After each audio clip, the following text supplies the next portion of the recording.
Imagine a white powder. It's highly addictive.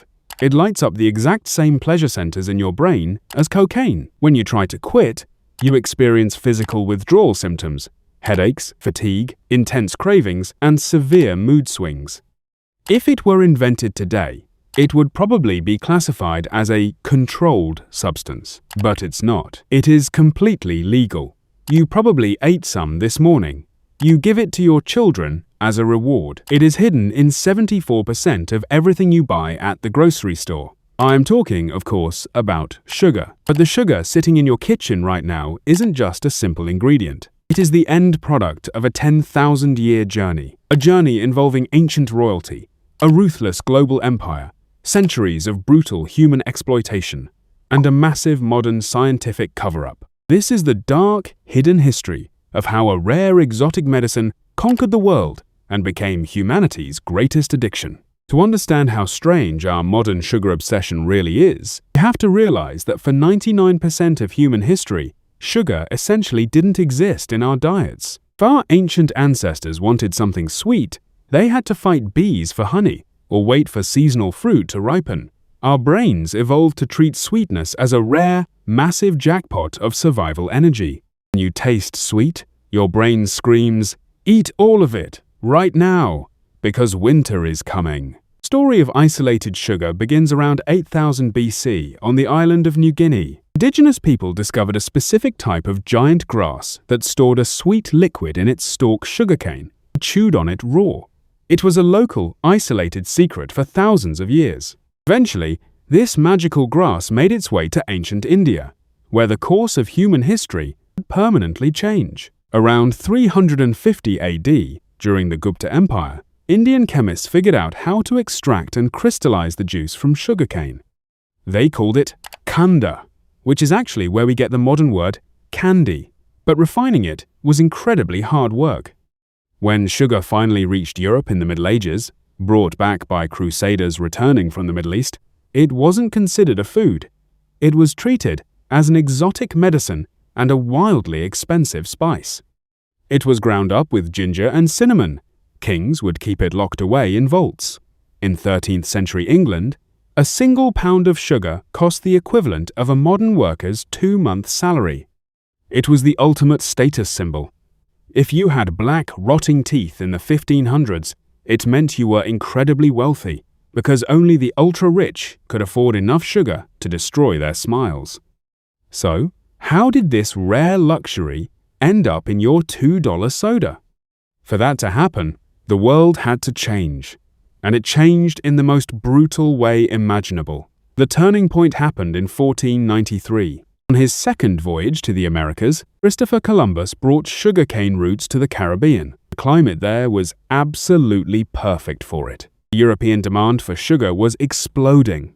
But there was one massive problem. Sugarcane is an incredibly labor-intensive and dangerous crop to harvest. You have to chop down thick stalks with machetes under a boiling sun, crush them in massive wooden rollers, and boil the juice in giant cauldrons that constantly threaten to burn you alive. European colonists were not about to do this deadly work themselves. They needed labor. And so, the European powers turned their eyes to Africa. We often think that cotton or tobacco drove the transatlantic slave trade. They played a part, but sugar was the true engine. Sugar became known as white gold.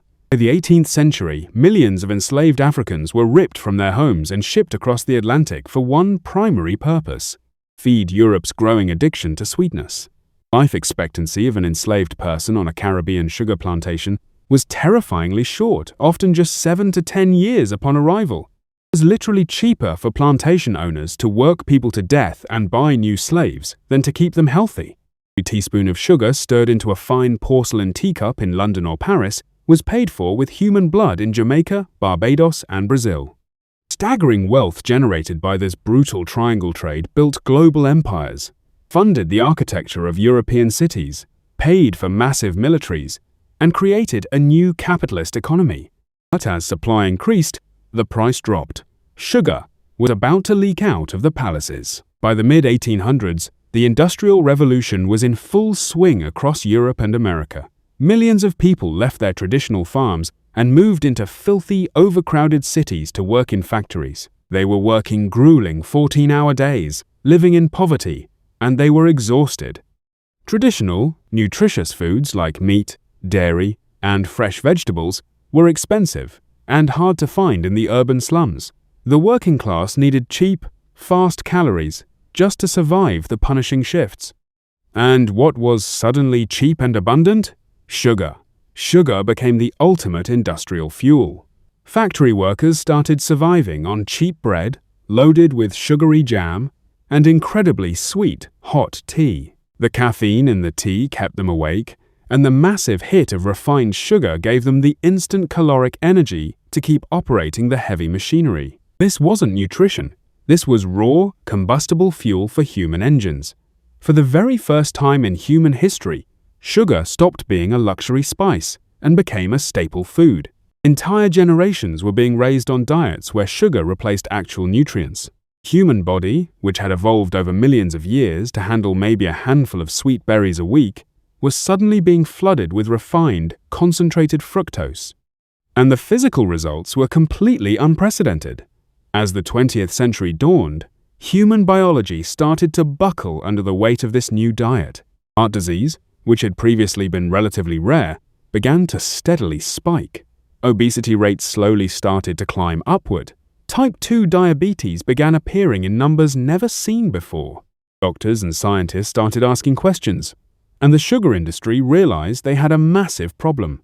Welcome to the 1960s. The medical community was panicked about a sudden, terrifying epidemic of heart attacks in the United States. Researchers were scrambling to find the culprit. Two main suspects emerged in the lab: refined sugar and dietary fat. The sugar industry, which was now a multi-billion-dollar global behemoth, saw an existential threat. If doctors blamed sugar for heart disease, their empire would collapse overnight. So, they did what any massive, unregulated industry does. They bought the narrative. 1967, a trade group called the Sugar Research Foundation secretly paid 3 Harvard scientists the equivalent of $50,000 to publish a massive literature review in the prestigious New England Journal of Medicine. The strict goal? To shift the blame entirely onto saturated fat and cholesterol, while completely downplaying any risks associated with sugar. The scientists did exactly what they were paid to do. The paper was published, and the industry's financial role was kept completely hidden from the public, and it worked perfectly. For the next 50 years, the entire world went to war against fat. Low fat became the ultimate health buzzword. But there is a massive problem with taking fat out of food. It makes it taste like wet cardboard. To make low-fat food palatable, food manufacturers had to replace the missing fat with something else. You guessed it, they pumped it full of sugar. We entered an era where yogurt, cereal, bread, pasta sauce, and salad dressings were secretly loaded with refined sugars. We thought we were eating healthy. Instead, we were mainlining the exact compound that was making us sick. The rates of obesity and metabolic syndrome skyrocketed precisely when we ate less fat. Today, the average American consumes around 60 pounds of added sugar every single year. That is completely alien to human biology. We are living inside a giant, uncontrolled biological experiment. The intense craving you feel when you walk past a bakery, or the sudden need for a soda in the afternoon, isn't a lack of willpower. It is your ancient evolutionary programming being hijacked by a modern food system specifically designed to exploit it. Sugar is no longer a rare, magical spice from New Guinea. It is no longer white gold harvested by enslaved hands. It is the invisible baseline of our entire food supply. So next time you open a snack, look closely at the label. Think about the 1,000-year journey, the blood, the deception, and the science that put that sweet powder into your hands. Because the most dangerous addictions aren't hidden in the shadows. They are sold in the candy aisle.